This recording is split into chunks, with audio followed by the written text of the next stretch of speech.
اور باتیں پہنچتی ہیں اور بگڑ کے پہنچتی ہیں اور دل کالے ہوتے ہیں، اور پھر جو دے کے بھی کوئی فائدہ نہیں تو چلو نہیں دیں گے، شیطان یہاں لے آتا ہے.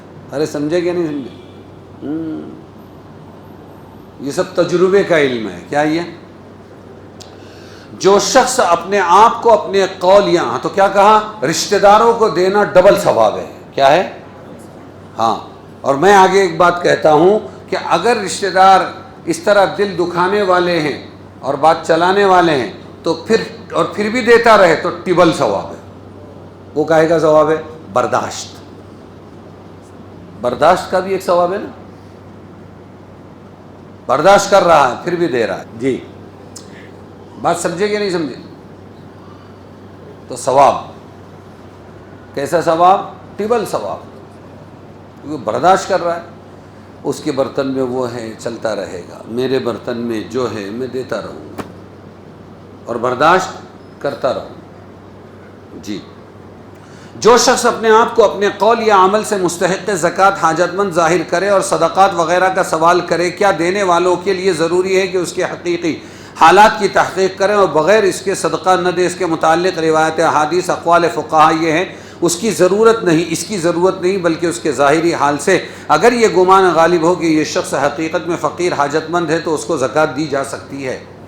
ایک آدمی ہے، میں مستحق زکوٰۃ ہوں مجھے دے دو، یا کسی نے کہا کہ بھائی یہ مستحق زکوٰۃ، ظاہر حال اس کا ویسا لگ رہا، تو بہت زیادہ چھان بین کرنے کی ضرورت نہیں کہ اس کے پاس مال ہے کہ نہیں، یہ مستحق ہے کہ نہیں. ظاہر کے اعتبار سے دیے تو بھی چلے گا، ظاہر تو کم سے کم ہونا چاہیے.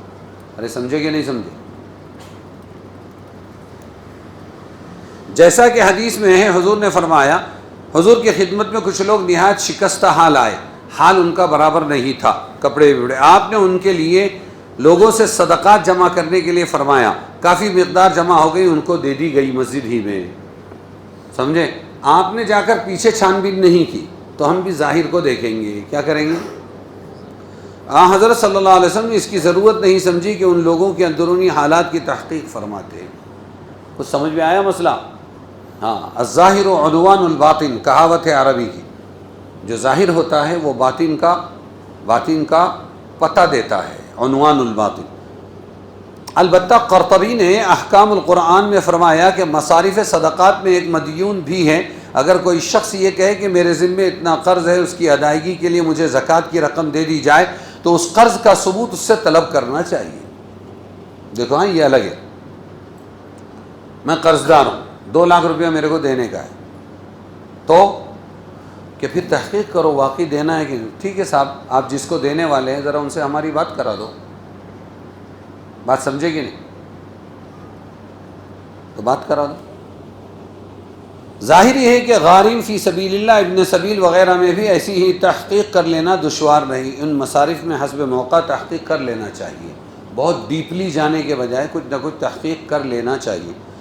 مسئلہ، مال زکوٰۃ اپنے عزیز رشتہ داروں کو دینا زیادہ ثواب ہے، مگر میاں بیوی اور والدین اور اولاد آپس میں ایک دوسرے کو نہیں دے سکتے. زکوٰۃ بیوی اپنے شوہر کو دے، لو جی یہ 25,000 روپے میری زکوٰۃ نکلی ہے آپ لو، وہ بولے یہ 26,000 میری نکلی تو لے. ناجائز ہے. میاں بیوی کو نہیں دے سکتا، زکوٰۃ ادا نہیں ہوگی، اور بیوی اپنے میاں کو نہیں دے سکتی. ایسے ہی جڑ اپنی شاخوں کو نہیں دے سکتی. باپ دادا، نانا نانی، دادا دادی، سمجھ میں آیا؟ ماں باپ، یہ لوگ اپنی اولاد کو نہیں دے سکتے، اور اولاد اپنے ماں باپ کو نہیں دے سکتے. سمجھ میں آیا؟ اس کے علاوہ بھائی بہن کو دے سکتا ہے، بہن بھائی کو دے سکتی ہے. یہ ایک بات صاف ہو گئی.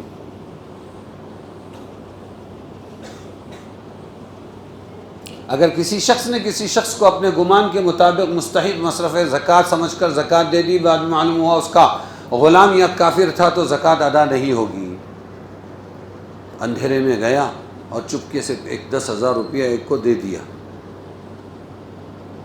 بعد میں پتہ چلا کہ وہ لینے والا اس کا ہی غلام تھا، تو زکوٰۃ ادا نہیں ہوگی.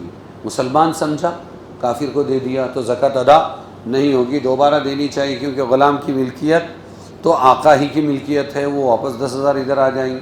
اس کی ملک سے نکلا ہی نہیں، اس لیے زکوٰۃ ادا نہیں ہوئی. کافر کو کافر زکوٰۃ کا مصرف نہیں. اس کے علاوہ اگر بعد میں یہ ثابت ہوا کہ جس کو زکوٰۃ دی گئی ہے وہ مالدار یا سید یا ہاشمی، یعنی حضور صلی اللہ علیہ وسلم کا خاندان والا یا اپنا باپ یا بیٹا یا بیوی یا شوہر ہے، تو زکوٰۃ کے اعادے کی ضرورت نہیں۔